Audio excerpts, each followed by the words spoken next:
Guys welcome to my new mini blog.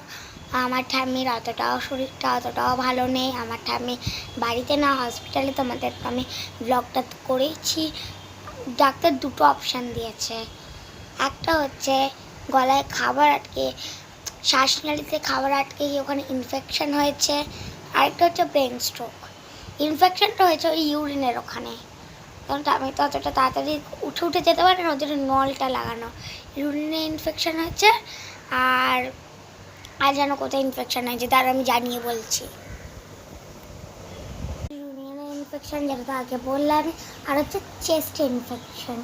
তাই না, গলায় মনে খাবার টাবার আটকে গেছে। ওই ঠামি তো অতটাও উঠে বসতেই পারে না, যেরকম আমরা বুঝতে পারি। আমি তো তাও একটু ছোট আছি, ছেলে মানুষ আছি, ওই জন্য তাড়াতাড়ি উঠতে পারি।